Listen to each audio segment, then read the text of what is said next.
ఒక కంపెనీ 26 ఇయర్స్గా south Korea stock మార్కెట్లో నెంబర్ 1గా ఉన్న శాంసంగ్ని బీట్ చేసి south Korea's number 1 listed company అయింది. ఆ కంపెనీ ఏది, బ్యాంక్రప్టీ స్టేజ్ నుంచి ఎలా బయటపడింది, నెంబర్ 1 కంపెనీలా ఎలా ఎదిగిందో క్లియర్గా చూద్దాం. 1983లో హుండా ఎలక్ట్రానిక్స్ అనే పేరుతో స్టార్ట్ అయింది. అప్పట్లో సెమీ కండక్టర్ ఇండస్ట్రీ అంటే రైతు మార్కెట్లా ఉండేది. అంటే డిమాండ్ ఉంటే ప్రాఫిట్స్ ఉంటాయి, డిమాండ్ లేకపోతే ప్రాఫిట్స్ ఉండవు. అంతేగాక వీళ్ళు చేసే మెమరీ చిప్ బిజినెస్ అనేది కమాడిటీ బిజినెస్ లా ఉండేది. అంటే అదే ప్రోడక్ట్ని అన్ని కంపెనీస్ చేస్తున్నాయి. ఏ కంపెనీ అయితే మాస్లో ప్రొడ్యూస్ చేస్తుందో వాళ్ళకి ప్రాఫిట్స్ వచ్చేవి.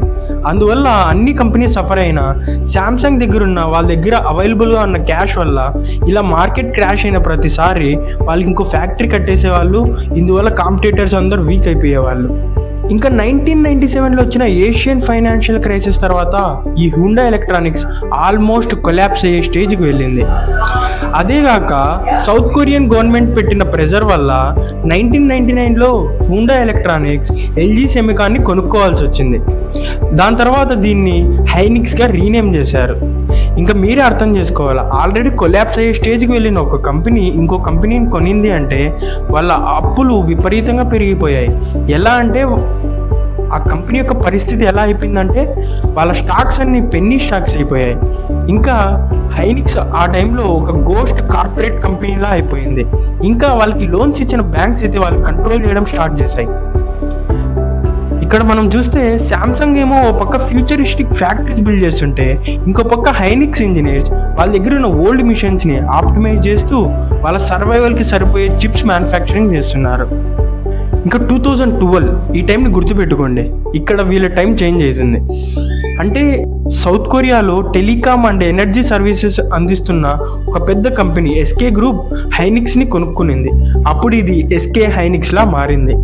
ఇంకా వీళ్ళకి డబ్బులు అయితే ఫుల్గా అవైలబుల్ ఉంది, అంటే డబ్బులకి అయితే కొరత లేదు. ఇంకా వీళ్ళ దగ్గర 2 ఆప్షన్స్ ఉన్నాయి, శాంసంగ్ లాగా పెద్ద పెద్ద ఫ్యాక్టరీస్ బిల్డ్ చేయడమా, లేదంటే ఫ్యూచర్కి హెల్ప్ అయ్యే ఇన్నోవేటివ్ ప్రోడక్ట్స్ బిల్డ్ చేయడమా అని. వీళ్ళు సెకండ్ ఆప్షన్ని చూస్ చేసుకున్నారు.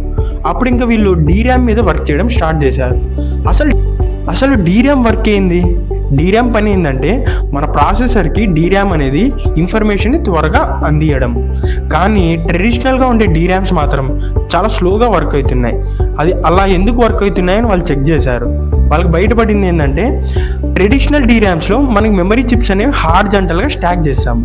అలా స్టాక్ చేసినప్పుడు డిస్టెన్స్ అనేది పెరుగుతుంది. డిస్టెన్స్ పెరిగినప్పుడు స్పీడ్ తగ్గుతుంది. వాళ్ళప్పుడు వర్టికల్గా ఎందుకు స్టాక్ చేయకూడదు అని వర్టికల్గా స్టాక్ చేయడం స్టార్ట్ చేశారు. ఇలా వర్టికల్ స్టాక్ చేసి వీళ్ళు ఒక మెమరీని కనిపెట్టారు, అదే హెచ్బిఎమ్స్, హై బ్యాండ్విడ్త్ మెమరీస్. వీళ్ళు మొదటిగా 2013లో లాంచ్ చేశారు. ఆ టైంలో ఇవి ఎవరికి అవసరం లేవు, ఎందుకంటే ఏఐ లేదు, చాట్ జీపీటీ లేదు. అందువల్ల చాలా కంపెనీస్ వీటి మీద ఇంట్రెస్ట్ చూపించలేదు. అందుకనే శాంసంగ్ కూడా వీటి మీద అంతగా ఇంట్రెస్ట్ చూపించలేదు. కానీ ఎస్కే హైనిక్స్ మాత్రం దీని ఫ్యూచర్లో మార్కెట్ క్రియేట్ అవుతుంది అని నమ్మింది. ఇంకా దాని తర్వాత 2022లో చాట్ జీపీటీ రిలీజ్ అయింది. ఓవర్ నైట్ వరల్డ్ చేంజ్ అయింది. మైక్రోసాఫ్ట్, గూగుల్, మెటా ఇవన్నీ ఏ రేస్లో జాయిన్ అయ్యాయి. అప్పుడు ఒక్కసారిగా హెచ్బిఎమ్స్కి డిమాండ్ ఎక్స్ప్లోడ్ అయింది. అప్పటికే డెకేడ్ ఎక్స్పీరియన్స్ ఉన్న ఏకైక కంపెనీ ఎస్కే హైనిక్స్ హెచ్బిఎమ్స్లో. ఇంకా 2025 వచ్చేసరికి ఏ బూమ్ ఇంకా ఎన్విడియాతో ఉన్న స్ట్రాంగ్ పార్ట్నర్షిప్ వల్ల ఎస్కే హైనిక్స్ యొక్క ప్రాఫిట్స్ రికార్డ్ లెవెల్స్కి వెళ్ళాయి. 2026 వచ్చేసరికి సౌత్ కొరియాస్ నెంబర్ 1 కంపెనీ అయింది. ఇప్పుడైతే హెచ్బిఎమ్స్లో ఎస్కే హైనిక్స్ 50-60% మార్కెట్ షేర్తో డామినేట్ చేస్తుంది. ఇదే ఎస్కే హైనిక్స్ స్టోరీ. ఇక్కడ మనం నేర్చుకోవాల్సింది ఏంటంటే ఎంత చిన్న కంపెనీ అయి ఉండొచ్చు, కానీ ఫ్యూచర్కి హెల్ప్ అయ్యే ఇన్నోవేటివ్ ప్రోడక్ట్ బిల్డ్ చేస్తూ పేషెంట్స్గా వెయిట్ చేస్తే ఎంత పెద్ద కంపెనీ అవుతుందో ఊహించలేము. ఈ ఎస్కే హైనిక్స్ కేస్ స్టడీ మీకు నచ్చింటే లైక్ అండ్ కామెంట్ షేర్ చేయండి. ఇంకా ఇలాంటి కేస్ స్టడీస్ కోసం సబ్స్క్రైబ్ చేసుకోండి.